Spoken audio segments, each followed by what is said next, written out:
काव्या की हुई मौत। जी हाँ दोस्तों, सीरियल पति ब्रह्मचारी का आने वाला एपिसोड होने वाला है बहुत ही मज़ेदार। क्या कभी आपको ऐसा लगा है कि जिस इंसान को आप सबसे ज़्यादा भरोसे से अपना मानते हैं, उसी के दिल में आपकी बर्बादी का राज छिपा हो? क्या हो अगर आपके सामने बैठा वह इंसान प्यार का दिखावा करे, मुस्कुराए, आपका हाथ थामे, लेकिन उसी हाथ से आपकी जान लेने की कसम खा चुका हो? आज की कहानी इसी सवाल से शुरू होती है, काव्या की जिंदगी के सबसे खतरनाक मोड़ से। शाम का समय था, घर में चारों तरफ शांति थी, लेकिन काव्या का मन शांति से कोसों दूर था। उसके फोन पर बार बार रिया की कॉल आ रही थी, आवाज में घबराहट, सांसें तेज, जैसे कुछ बड़ा होने वाला हो। रिया लगभग चिल्लाते हुए बोली, काव्या सुन, आरव तुझे धोखा दे रहा है, वह तुझसे प्यार नहीं करता। इस नक्षत्र में तेरी मौत निश्चित है, पंडित ने कहा है, और आरव उसी बात का फायदा उठाने वाला है। काव्या स्तब्ध रह गई। वह समझ नहीं पा रही थी कि रिया सच कह रही है या बस डराने की कोशिश। तुम पागल हो रिया, आरव ऐसा कर ही नहीं सकता, काव्या ने हंसते हुए कहा। लेकिन उसके दिल में कहीं एक छोटा सा बीज रोप दिया गया था, संदेह का बीज। उसी रात आरव काव्या के कमरे में आया, हाथ में खाना, चेहरे पर मुस्कान, आवाज में नरमी।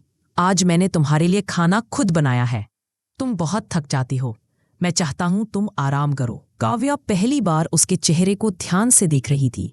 उस मुस्कान में उसे कुछ अजीब सा लगा, लेकिन वह चुप रही। आरव ने उसे खाना खिलाया, धीरे धीरे, प्यार से। काव्या को लगा शायद वह पागल हो गई है रिया की बातें सुनकर, लेकिन उसे ये नहीं पता था कि उस प्यार से भरी मुस्कान के पीछे एक घातक प्लान छिपा है। कुछ देर बाद काव्या का गला सूखने लगा, हाथ कांपने लगे, सांस भारी होने लगी। आरव की आंखों में एक चमक आई, जैसे वह उसी पल का इंतजार कर रहा था। क्या हुआ काव्या, तबीयत खराब लग रही है?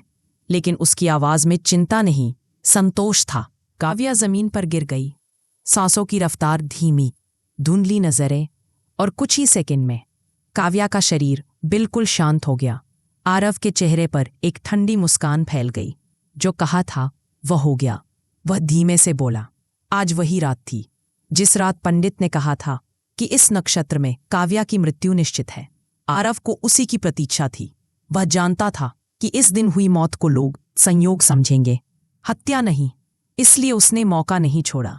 सलाह, नक्षत्र, समय, सब कुछ उसकी योजना में फिट था। उसे लगा उसने अपनी जीत झपट ली, लेकिन कहानी यहां खत्म नहीं होती। दरवाजा जोर से खुला, रिया कमरे में दाखिल हुई। काव्या को जमीन पर पड़ा देखकर उसकी आंखें भर आईं, लेकिन तभी काव्या ने हल्के से अपनी उंगलियां हिलाईं। रिया फुसफुसाई, आराम से, मैं यहां हूं। असल में काव्या मर नहीं रही थी, वह अभिनय कर रही थी। रिया की चेतावनी ने उसे हिला दिया था, और उसने फैसला किया, एक बार, बस एक बार, रिया की बात पर यकीन करके देख लेती हूं। इसलिए उसने दवाई ली थी जो उसके शरीर को कुछ देर के लिए बिल्कुल स्थिर कर दे, ऐसा लगे जैसे मौत हो गई हो। और आरव उसी भ्रम में जीत का जश्न मनाने लगा था। रिया ने आरव को कमरे में ही रोक लिया। खत्म हो गया नाटक आरव, अब देख, तेरी सच्चाई सामने आने वाली है। आरव हक्का बक्का रह गया, उसके पैर जैसे जमीन में धंस गए। ये जिंदा है, वह चीखा। काव्या उठकर उसके सामने खड़ी हो गई। चेहरे पर गुस्सा नहीं, बल्कि एक दर्दनाक मुस्कान थी। पता है आरव, मैंने तुमसे धोखा की उम्मीद कभी नहीं की थी, लेकिन तुम्हारी आंखों में आज जो खुशी देखी, वो जानकर भी मरना आसान लग रहा था। आरव के पास अब कोई बहाना नहीं, कोई रास्ता नहीं। सबूत, नाटक, झूठ, सब उसी पर भारी पड़ चुके थे। इस तरह काव्या ने वही हथियार इस्तेमाल किया जिससे आरव उसकी जिंदगी खत्म करना चाहता था। विश्वासघात को मात देने के लिए खेल का नियम खुद बदल दिया। तो दोस्तों, आपको क्या लगता है, कहानी का अगला मोड़ क्या होगा?